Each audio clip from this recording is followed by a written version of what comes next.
Hola Pablo, muy buenas tardes. Buenas Bueno, tardes. como siempre, Estoy solo disfrutando hoy. de nuestros paisajes, en Oh, esta oportunidad ya podemos decir que estamos encaminados para este fin de semana largo. Voy a utilizar el término ruteando. ¿por Estamos qué? ruteando, disfrutando de un día de otoño, este primer día del mes de abril. La verdad que espectacular, creo que la imagen habla por sí sola. Estamos con una temperatura muy, pero muy agradable y un día realmente para salir y recorrer nuestro norte neuquino. Bueno. Bueno, lindo día. ¿Dónde estás precisamente? Ahí veo un paisaje, ¿no? Veo que estás con un sombrero ahí, mucho sol, ¿eh? Una tarde bien celeste el cielo en el norte neuquino. ¿Y qué Exactamente. temperatura está Vamos, haciendo ahí? Porque estás vamos a en... buscar arreos. Salimos a buscar Bien. arreos que ya vienen en camino y que, bueno, hay muchas familias que nos han escrito para que vayamos a encontrarnos con sus abuelos, con sus tíos, padres, madres. Qué Así bien. que vamos precisamente a eso. Sería, Pablo, como sin un rumbo fijo. Ajá, bueno. A transitar, ¿eh? A Citar, dejarse exacto. llevar. Bueno, calor por ahí, ¿no? Te veo Sí, con sí, sí, una sí, la verdad que musculosa. sí. Una temperatura bastante Ujú. elevada para esta época. El año pasado, de hecho, a esta altura ya estábamos con una camperita y un Sí, abrigo sí, sí. liviano. Y en esta oportunidad, bueno, pasadas las 18 horas baja bastante la Claro, temperatura, debo claro, decir, claro. pero a esta hora se siente el calor y verás que todavía de musculosa como si Sí, sí, estuviéramos sí. En verano. en el veranito. Bueno, ¿y qué tenés para ofrecernos desde ahí, desde el norte neuquino, en esta fecha especial que va a ser la Semana Santa, ¿no? Estos días de Semana Santa. Próximos entonces a lo que tiene que ver con Semana Santa, estuvimos visitando a una mujer que tiene historia realmente desde nacer en un paraje muy alejado de lo que hoy es Chosmalal, terminar su infancia en San Eduardo. De hecho, es una de las Mm. personas que relata y nos cuenta sobre la mina de San Eduardo y con una apropiación del territorio y un conocimiento y un saber popular que realmente vamos a estar compartiendo con ella mucho, mucho porque nos abrió la puerta de su casa, pero por sobre todas las cosas de sus conocimientos. Estuvimos con Irma Leiva, Ujú. quien nos cocinó especialmente Ah, recordando Semana Santa de su infancia, en donde su familia producía absolutamente todo, Pablo, desde las legumbres, las verduras, me habló de más de 5 variedades de zapallo, ah. y las restricciones que comenzaban hoy, precisamente, no era jueves Mm, y viernes santo, no. iniciaban el día miércoles, en donde se preparaban desde bañarse, peinarse, limpiar la casa, hasta dejar todo cortadito de lo Ujú. que se iba a utilizar en las comidas jueves, viernes y sábado, porque no se utilizaba ningún elemento cortante. Entonces era toda una logística en su casa preparándose precisamente para estos días que desde la religión, desde el catolicismo, eran días de duelo. Así que estuvimos con ella, nos cocinó y nos compartió muchísimas anécdotas y experiencias de su infancia en Curaco en Ajá. tiempos de Semana Santa. Escuchamos y vemos. Remontándonos a esos tiempos, vos nos preparaste para mostrar y para compartir parte de las comidas que habían en tu casa durante Semana Santa. ¿Nos querés contar de qué se trata?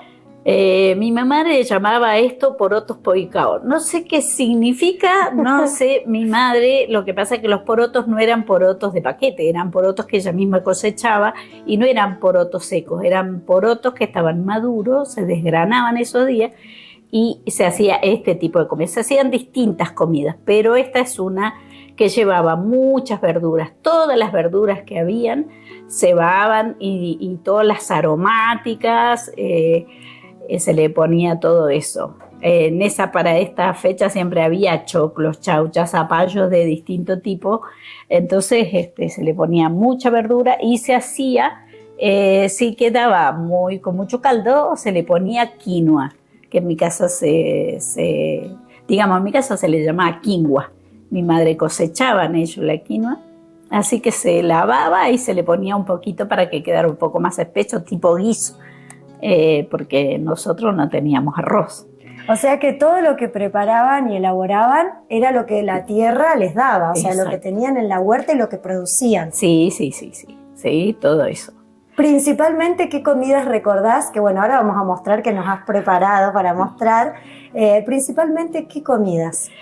Bueno, las famosas pantrucas, los porotos con chicharrones, la quinoa en compota, la quinoa con leche, de salada y dulce. De ¿Las pantrucas qué son? Son masa que se hace con agua y sal nada más, se estira la masa. Mi madre las hacía tostadas. Yo las he visto que las hacen sin tostar. Mi madre las ponía estiraba la masa muy finita, como una masa para empanada. La ponía sobre la parrilla, la doraba un poquito y después le agregaba a la olla que ya tenía los chicharrones o la carne o lo que fuera, un caldo bien preparado con verdura también, y las iba cortando con la mano, las iba echando las pantrucas, que hay gente que dice pancutras, pero bueno, en mi casa se le llamaban pantrucas. Y después los sopones, los famosos sopones que se hacían. Yo creo que los sopones y todo este tipo de cosas tenía que ver con que en casa no había fideos, no había arroz. Entonces, por ejemplo, los sopones era carne que se hacía una especie de tuco y después, o sea, digamos, era siempre como una sopa. Entonces se preparaba la harina con cebollita, con cilantro bien y huevo, y eso se iba echando con una cucharita a la olla y quedaba una especie de ñoqui sería. Eran los sopones. Irma, ¿de una familia de cuántos hermanos? Nosotros fuimos 13 hermanos, pero en ese momento éramos 6 o 7, no éramos muchos en ese momento. Después nacieron el resto en Curaco. Pero sí, todos cumplían, digamos, con estas serie de tradiciones, si se quiere, ¿no? Todos los chicos, los grandes, todo. Esos días, por ejemplo, no podíamos pelear entre hermanos, mamá no nos pegaba, nadie lastimaba a nadie, tampoco se lastimaban a los animales. O sea, no se andaba a caballo, había un montón de cosas que no se hacían. ¿Cuál era lo que se decía? Que ese día, por eso no se cortaba el pan, no se cortaba nada con cuchillo porque decían que la sangre de Cristo se había derramado en absolutamente todo, en la comida, entonces por eso no se podía cortar. Y el patio se barría, mamá decía que andaba la Virgen siempre por el patio derramando sus lágrimas. Entonces el patio lo que se hacía era regarlo, echarle agua, pero no se barría. ¿Los vecinos más cercanos a cuántos los tenían? No sé exactamente, pero como para decir, no sé, 600 metros o un poco más, 500, 600 metros, era porque éramos mucha gente que estaba juntos, seguidos así, digamos, en comunidad estábamos. Y en ese paraje todos realizaban de la misma manera porque la devoción y la creencia era algo muy fuerte, ¿no? Sí. Yo no sé si todos, pero creo que sí, porque bueno, mis padres que cosechaban mucho siempre estaban dándole a otros, intercambiando con el trueque, intercambiando cosas. Entonces mi madre se preparaba mucho para la Semana Santa, siempre hacía las empanadillas, los firigües, la quinoa en compota, bueno, era ese tipo de comidas, porque no se comía carne, tampoco se comía huevos.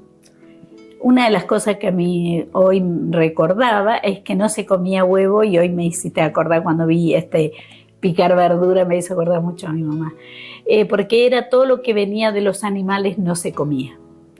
Irma, bueno, vamos a mostrar el plato que nos has preparado en esta ocasión, que lleva todas estas verduritas, sí, los porotos, las aromáticas, y ¿cuánto tiempo más o menos de cocción?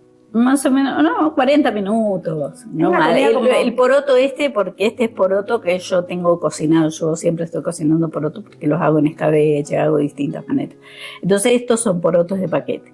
Pero no más de 40 minutos, 45 minutos tarda la comida esta. No sé. Perfecto. ¿Y el domingo qué pasaba en tu casa? Y el domingo ya se cantaba Gloria, se levantaba Jesús, se lo volvía a colgar, era un crucifijo de metal que había en casa, se volvía a levantar al Jesús y en mi casa se cantaba Gloria a Dios, se le cantaba y ya está. Listo, eso era, terminaba ahí la Semana Santa y ya te tenías que cuidar de que no te dieran una paliza. Ahí volvía toda la normalidad. Sí, volvía toda la normalidad. ¿Existía la Pascua, la rosca de Pascua, el huevo de Pascua, algo de eso? En mi casa se hacían los famosos firigües. Ah, tenemos acá los firigües. Que eran de distintos. Yo los hice así, pero bueno, eran distintas maneras. ¿Cómo lo preparaba tu mamá? Con zapallo, levadura, azúcar, anís. Y bueno, y se freían, se fritaban en grasa, no es que se hacían en aceite, yo lo hago en aceite hoy, pero se hacían en grasa. O sea que era como la parte dulce. Claro, la parte dulce, y si no se hacían pancitos con betún, que vos los conocés, y la famosa empanadilla. La empanadilla también era algo que se comía para la Semana Santa.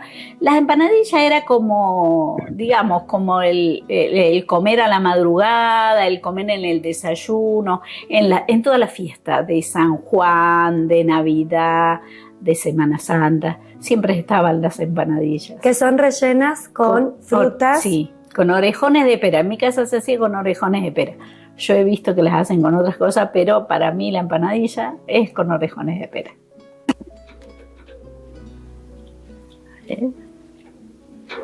¡Qué rico! Recuerdos de infancia, Irma. Recuerdos de infancia, sí. No, espectacular.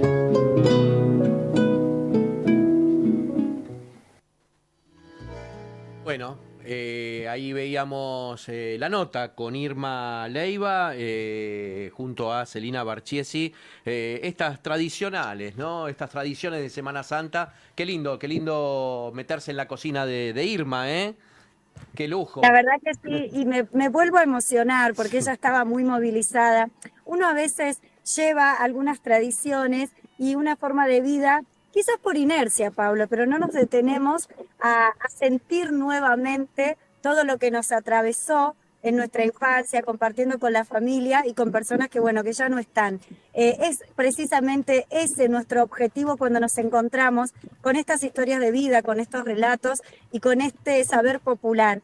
Precisamente es volver a esos recuerdos, a la calidez, a la identidad neuquina y a que no se pierda, porque desde el compartir y conocer es que lo sostenemos, lo mantenemos vivo y es, bueno, esa memoria activa como lo llamamos. Así que fue de una alegría enorme compartirlo y te cuento que esta nota que hicimos ayer a las 4 de la tarde, por supuesto, terminó en el plato de guiso y comiendo y probando todo lo que Irma nos había preparado. Así que un placer realmente poder disfrutar y compartir con estas personas que tanto nos aportan y que también nos hacen como sociedad. Bien. Celina Barchiesi, corresponsal de Prima Multimedios, desde el norte neuquino, desde el Alto Neuquén, con esta linda historia de Irma, su calidez, su dulzura para preparar estas comidas en Semana Santa y un poco su experiencia de otros años. Celina, será hasta otro momento, seguí disfrutando ahí la tarde en el Alto Neuquén. Te mandamos un fuerte abrazo. Un abrazo enorme, muchísimas gracias y bueno, para los creyentes, felices Pascuas.